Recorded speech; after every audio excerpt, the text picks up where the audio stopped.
Towards the ending of 1994, my mom and dad decided to move us to a little town called Molina, Illinois, which that town lands around a place called Tri-City. We moved there due to my dad not being able to find work here in California. The job that he had pretty much laid him off. Town was very, very mellow, working class. Nobody bothered anybody. Everybody mostly kept to themselves. And we ended up moving into this house that was being rented out to us by this family. And this house was, from the outside, you could say it was a creepy kind of look going up to it. The paint was brown. And during this time, around March, which is when this story takes place, this is during the time when the singer Selena was murdered. And my sister, I remember she was like a huge fan. I recall her being devastated. This is the first week when the news is just going crazy about the death. Our parents were hardly ever home working. My dad would work graveyard shifts. My mom would work from afternoon till we'd say like 11 at night. So practically we were always by ourselves. That day I remember my sister was just nonstop playing one of Selena's albums. Not saying that I don't enjoy her music, it was just all right, I think I'm gonna go do something else. So I recall going into our room that me and my sister shared. I've always been a guy who likes to draw, do little artistic things, and going in my room, grabbing the pad and pencil and just started drawing. 15 minutes later, my sister says, "Hey, I'm going down to the basement. Please don't shut off the music. I'll be right back up." Okay. Our basement was towards the kitchen. I recall her opening the door and hearing her walk downstairs to the basement. I remember when that happened, the music just stopped. Out of nowhere, just stopped, and I thought, oh, maybe the CD skipped and she's been playing it so much that the CD's probably scratched or dirty. Okay, whatever. Keep doing what I'm doing, and I can hear her downstairs looking around for something, and I heard a knock towards the closet that wasn't really that far from where I was sitting, literally a step away. Hear the knock. I was like, okay, you know what? Maybe the house is just settling. It's during the winter. That happens in every house. Went back to what I was doing. Then about, I'd say 15 seconds later, this time it was 2. All right, this isn't... Yeah, I could clearly hear this. You could feel almost the force from the knocking. Like you could feel like the knuckle hitting the wood. Got up thinking, okay, what would I do if something was there? So just mastered the courage, opened the door, and as anyone else will tell you, of course, nothing there. Okay, close the door. And as I turned to my left side, now I'm looking at the edge of my bed where we could say the wood is at the end of the bed. And I just recall seeing someone rise up, if they were slightly hunched over, rise up from the side of the edge of my bed and look at me, but I just see half their face, like from where half their nose would start to the other side. Right away, I could identify that it's a woman. I remember her wearing red lipstick. Her hair was straight. She looked like what was like a white shirt, like a long sleeve, like dress shirt. Kind of like when women would do in the 90s, how they would roll up the front end and then tie it. And it looked like that's how her shirt was placed. And saw a little bit would be her jeans, and they were like a light blue. And immediately when I saw that, I was like, call my sister, "Hey, is that you?" And as I got closer, it like slowly went back down. And I remember I just paused and then walked up a little closer and scared out of my mind, what was that I just saw? As I got closer and closer, and nothing there. And I remember the blood just rushing out of my head, like this tingling feeling like, is this for real? Is this like reality right now? Especially coming from a 7-year-old, trying to depict if this is reality or not. When that happened, immediately I hear the door open back from the basement. And when that happened, the music immediately starts up back up again. And my sister comes up to me and tells me, "Hey, I thought I told you not to shut off the music." I'm like, "What are you talking about? I didn't." He's like, "What are you talking about? I clearly heard you shut off the music when I was already downstairs. Remember the bass? You could hear the bass from the basement. Like, you shut it off." I'm like, "No, I didn't." I decided not to tell my sister that. I was like, I don't want to scare my sister because, my sister gets easily scared. But the one person I did mention it to was my mom. That same night when she came home and she saw that I was just a little bit like very quiet, very not active as a kid would be. Because I was a very active kid. I used to love playing, doing active things. And she's like, "Mijo, is everything okay? What's wrong?" And I told her, "Mom, I saw someone." "Well, what did you see?" Described every detail. This is what I saw at the edge of my bed. And I remember her face just went from being an understanding mom to just a person who just saw exactly what I saw, like a ghost. Her face was just very stern, very couldn't believe it. And she's like, "Next time that happens, mijo, that's why we pray every night. That's why we get on our knees and pray to God. That's next time, just pray, and every night we're going to start praying from now on." I would pray a lot, but not wanting to understand why would something like that happen, or why would something like this show itself to me, or not really understanding, I guess we could say, the paranormal at a young age. Of course, I would hear my mom talk about when she lived back in Mexico in her little ranchito, the stories that she would say of what happened to so-and-so neighbor and this neighbor. And yeah, I was already adapted to what ghost stories were. But then having this actually happen to me is just the shock value of it that just takes you by surprise.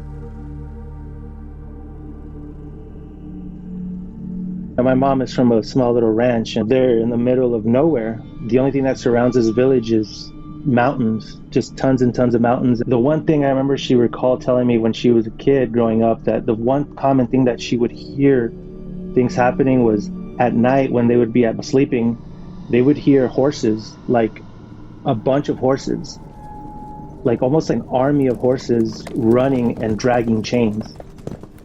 Later on, she told me that a war had happened in her village. A war had happened between the people there and another group of individuals, and they were fighting for gold that was buried there in their area. To this day, they still suspect that the gold is still buried there. And she would tell me the stories, of course, me being captivated and wanting to know more. I remember she told me the story about when she was a little girl that sometimes she would go and have to go get water from that was up in her village. One time it was super late and they needed water for the next day. She went up and she began to hear the horses again and them dragging chains. It seems like she said she could feel like it was coming from behind her. She has to walk down a hill and she's carrying these wooden barrels of water with the big, huge wooden stick that people would put overhead and the two barrels on each side. And I remember she said that she heard the horses just running full force and she could hear the chains. She could even feel like the ground just shaking like thunder. And as I got close, she just said that she was just so scared that she just collapsed and like a kid just got into the fetal position and just felt like the force of whatever was running just passed by her. The funny thing is, when it passed, she would look up and expecting all this dirt to be risen up from whatever passes.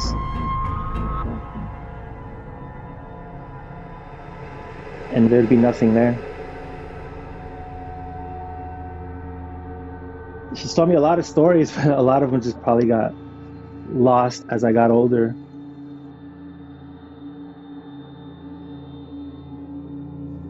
I was 19.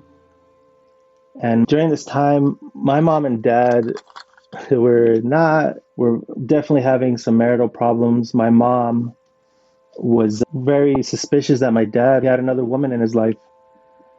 This is when the three apparitions showed themselves to me. During this time, we already settled in Palmdale, California. We owned this little snack shop in a swap meet, which at the time was doing very well, but behind the scenes, people don't know what's going on with the family that's running this successful business. My mom had pretty much had suspected that my dad was cheating because he wasn't around the house much.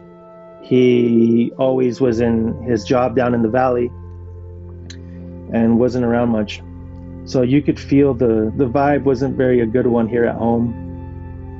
Very depressing, very lonely, a very sad ambience. After a hard day's work, I remember I got home and immediately just went to bed. People always say that 3 o'clock is the hour of the witch or the hour of the devil. I remember I looked at the clock and it was 3:07 and I was in the fetal position. I had a one-person bed. I remember blinking my eyes because I knew I had to go to the restroom and looking at the door. And I was like, all right, I'm going to wake up and then go to the restroom. So I'm blinking several times and then you give a stretch. And I remember still being in the fetal position, but looking up towards my left side, towards the ceiling. And that's when slowly but surely something just starts to appear. It's slowly appearing to me. And I'm blinking my eyes over and over again. And am I seeing this right? Am I looking at something? What's going on?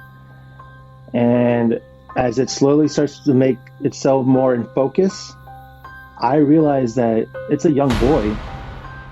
It's a young boy who I can tell is in his teens.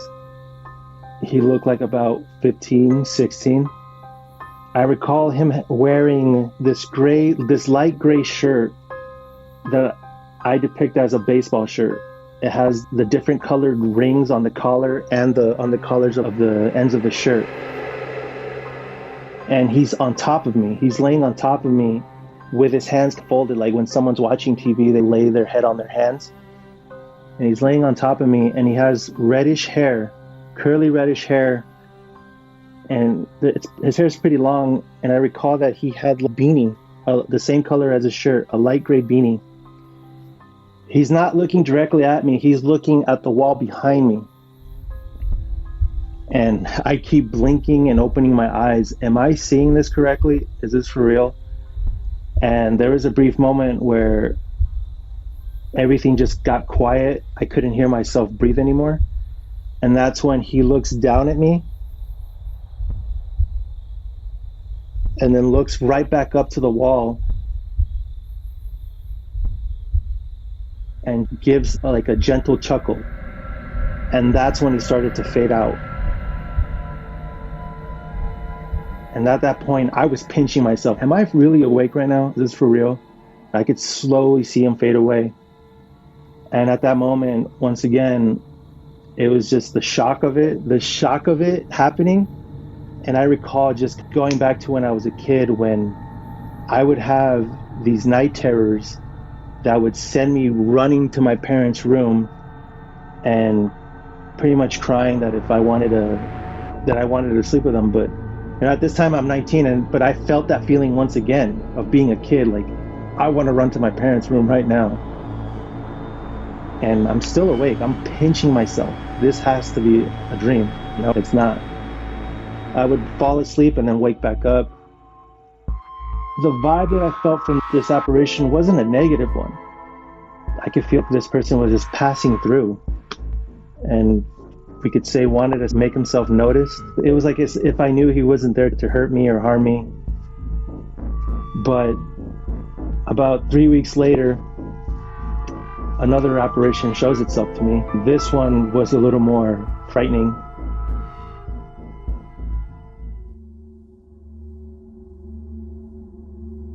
This is still around the era my mom is still suspecting that my father is not being very loyal to her. Same thing.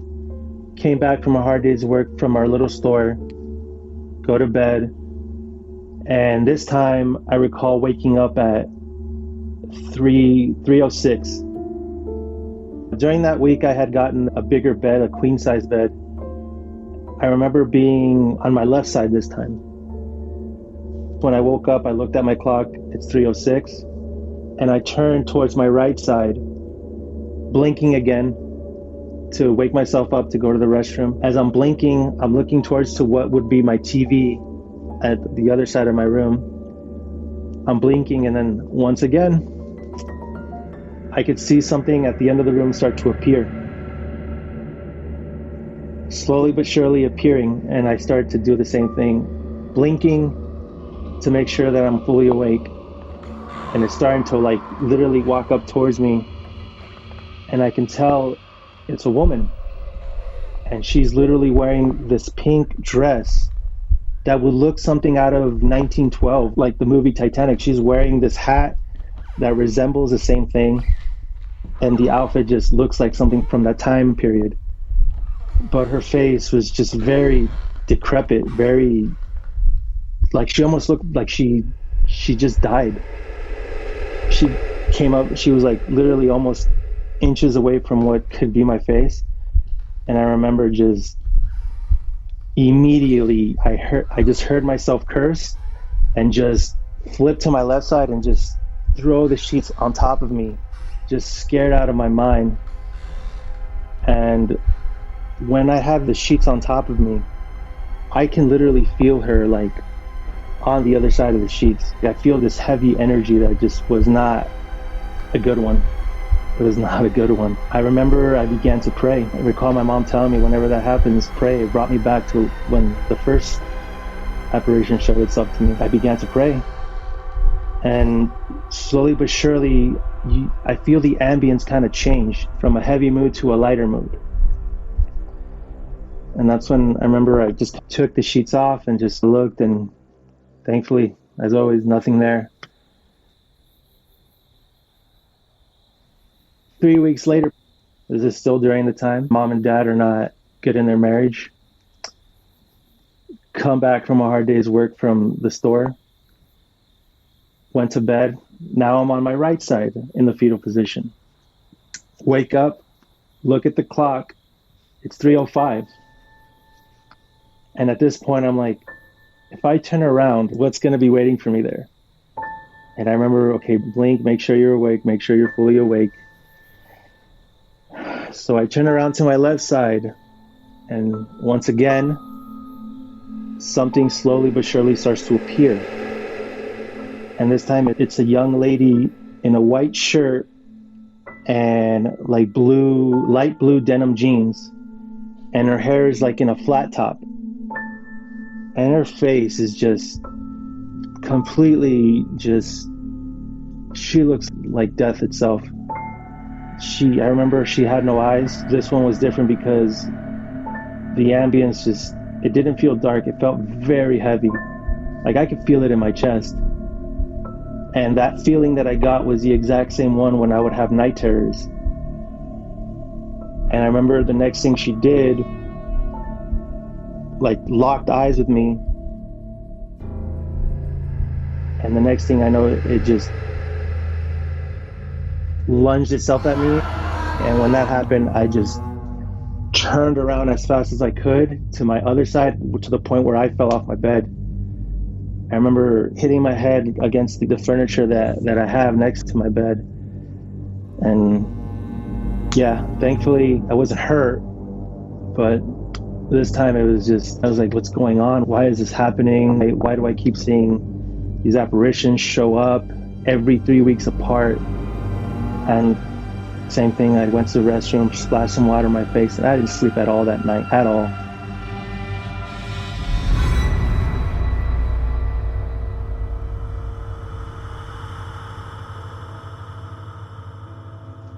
My dad finally reveals to my mom that he has been cheating on her, that he's in love with this other woman, and he says that he's gonna leave.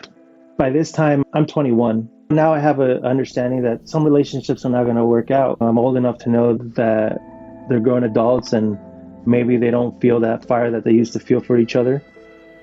And unfortunately, those were the circumstances that happened, that he wanted to leave. He did leave. This is just me and my mom trying to manage a store just between us two. During this time, this is like the worst period I could see my mom. She had no energy. She had no motivation to keep the store going. My aunt had called her during this time because she had found out, and she told her, hey, why don't you come to the Bay Area? I'm gonna get you therapy. My mom did. She obliged and went, and I was by myself during this period of time when my mom decided to leave and my dad was in the house, and I was pretty much by myself. Strange that nothing happened during that time that I was alone. Nothing happened. I was just managing the store by myself, trying to keep it going. A month had passed and my mom comes back. She looks a little better, but I recall her saying that she didn't want to come back because along the way coming back home, she said she felt not right. She felt as though someone was out to get her. She could feel someone, like if someone didn't like her.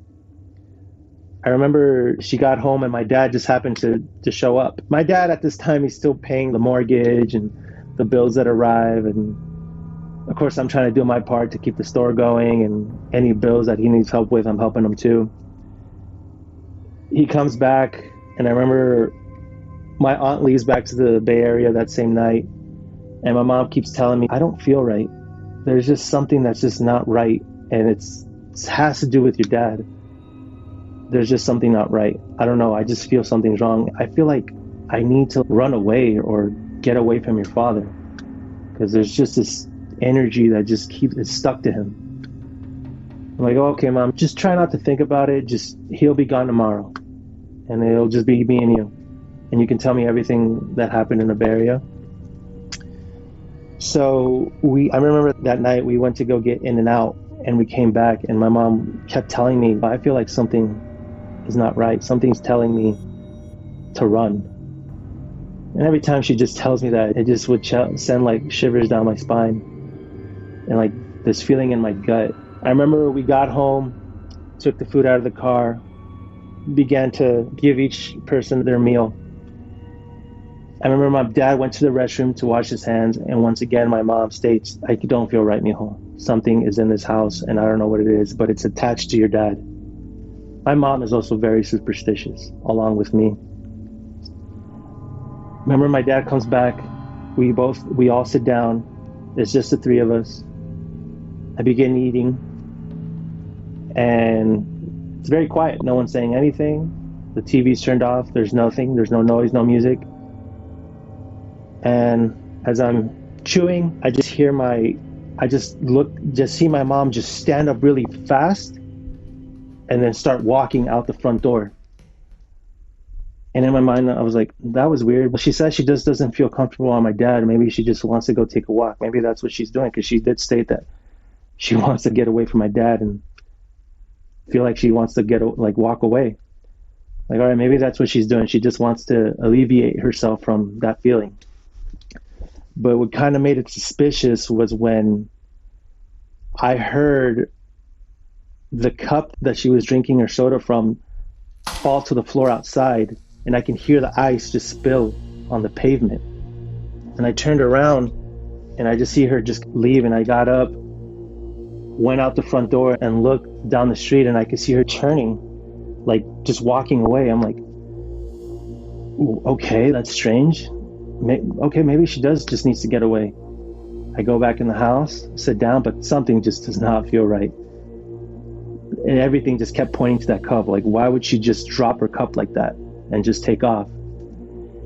My dad at the time was being very inconsiderate of my mom. I had this like tough guy kind of attitude. What's wrong with your mom? I'm like, I don't know, man. She just says that she just doesn't feel good. And something right away was telling me, go look for your mom, man. Go look for your mom. I grabbed the keys, got in my car, and began to just follow the trail that she went in. We live in a gated community, and it's it's almost like a square. And I was just looking in, and she was nowhere to be found. Nowhere to be found. Cut through streets, everything. And it wasn't until I made the round back around the house, the corner she turned. I remember I was driving, And I look back at my rearview mirror, and she's literally now behind the car. And I was like, wait, what? I could have sworn I looked all over. How is it that now she's behind my car? All right, I found her, and I just put the car to the sidewalk, like next to the sidewalk, and I get off. I'm still like a couple feet away. As I got out of the car, she's walking. She's not walking towards me, but she's taking these humongous strides. I have never seen her do that. My mom has always suffered from her bones, especially over the years. As a kid, she worked in a farm and heavy work and taking jobs that would almost give people arthritis. And she's taking these strides like she's about to jog. Like her leg is just almost like hyperextending, her arms too. And that's when I get close to her and I say, Mom, Ama, ¿qué traes? Mom, what's wrong? Mom, Ama. And I remember she just stops suddenly and she's looking ahead of her and I'm like, Mom, what's wrong? And then she slowly starts to turn towards me and her eyes just got wide, like wider than I've ever seen her open her eyes. Her face was like someone who just, I can describe as someone who wants to do evil doings on someone, like full of hate, full of anger, to the point where she's grinding her teeth. And I remember this sense of just of fear and evil was, I could feel it. I could feel it. And I remember at the time, I had this rosary that was given to me by a girl who I was dating at the time. She had brought it back from El Salvador, from a church. And the first thing I did was just take the rosary out and began what Catholics call a Padre Nuestro. I began praying. And then as I prayed and prayed, my mom just seemed like it's almost like she snapped out of a trance. And I told my mom, are you okay? Mom. And she's like, yeah, estoy bien. Mom, do you know who I am? And she's like, yeah, you're Aldo. All right, what am I to you? You're my son. Okay. Mom, do you know where you are right now? And she says, yeah, we're in the kitchen eating. I'm like, no, Mom, we're not eating. We're literally a block away from our house. So I was like, you know what, Mom, get in the car, please, just get in the car. We'll drive back. Okay. But she's very like, just out of it. Like someone who just woke up and she can't even find her footing. Help her back in the car. And that's when I see at the corner of the street, my dad pop out. At the time, like I said, he was very inconsiderate. And he tells me, and I can hear him yell, hey, what's wrong with your mom? And I think this is the first time in my life that I actually cursed at my dad because I was so angry. Cursed at him and I said, you know what? Just get back in the house. Don't worry. I'm taking care of it. And I remember he just flung his arms like, almost like when someone says whatever. I drove my mom back to the house, gently got her out, walked her towards the kitchen. And my dad, just not being an understanding person, just said, what's wrong with you? What's going on? Like, Dad, calm down, man. Just calm down. I don't know what's wrong. We could possibly take her to the doctors and maybe she's having a nervous breakdown. My mom, I remember she went into the kitchen and was leaning against the counter of the kitchen. And Mom, are you sure you're all right? And she still seems like she's in a daze. And when she said, yeah, I'm fine, my dad started to get more riled up and started to like, hey, come on, tell us what's wrong. What's really wrong with you? And as he starts to approach her, my mom's eyes just widen even more. And she turned as if she is a little child just fearing for her life. She began to make these crying noises, if she was crying like a little girl. And she's looking at my dad. It's almost like she's seeing a demon. She was scared. And I was like, Dad, get out of the house. Just go drive somewhere. Just leave. I remember with my dad leaving, that's when my mom just started to calm down a little bit more and just calm down from whatever was going on. That night, I remember I gave her some sleeping pills so she can go to bed. I just did not sleep that whole night.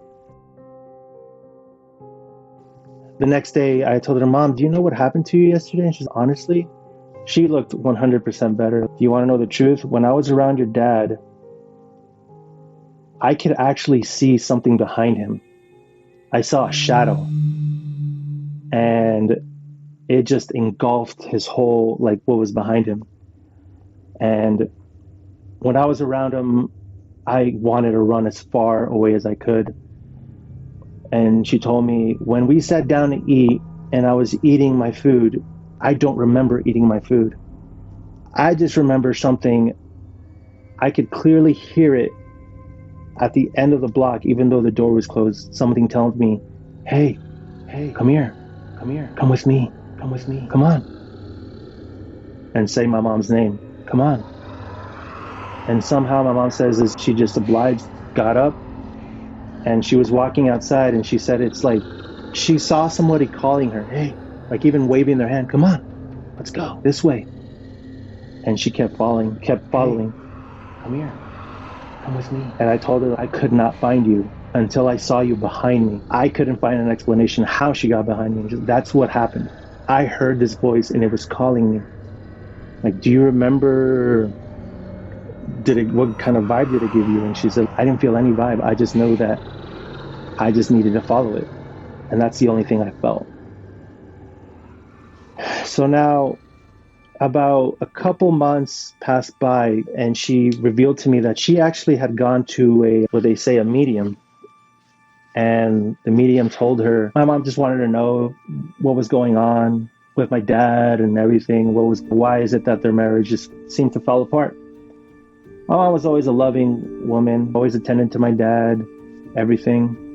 I remember she told me the story that this medium told her that, okay, your husband has had this person in hiding for a couple of years now.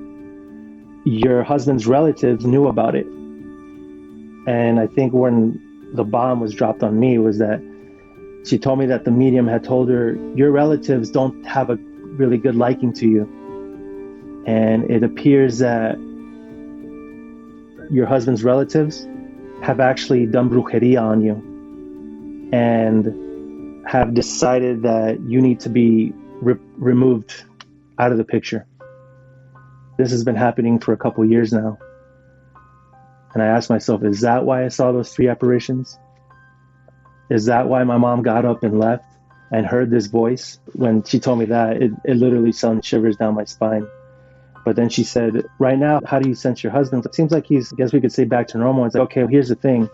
It seems the witchcraft that they try to attempt to do on you, it seems like they did it wrong, and now it fired back on them. Being a Latino, we all know that when you mess with those kind of things, santeria, brujeria, any of that, you have to be very careful how you approach it. Because if you don't do anything right, it can fire back on you, and it could be twice as worse. And that's what happened to my dad's relatives. The person that he was cheating with left my dad. My aunt didn't quite hear for her for years. I remember she ended up getting diabetes and all these sicknesses, and it wasn't going very well for them. The day my mom was going to leave to the Bay Area when my aunt called her, I remember I had this sense of, I need to go downstairs and talk to my mom because she's not in a good place. When I walked down to talk to my mom, my aunt had called to tell her, hey, let's go to the Bay Area, come down with me. My mom later revealed to me that, did you know when I heard you come downstairs, that's at the same time your aunt called me. Your aunt called me to say that she knew that something was going to happen to me. Like, she sensed that something was wrong. And she was telling me that she was actually going to swallow pills.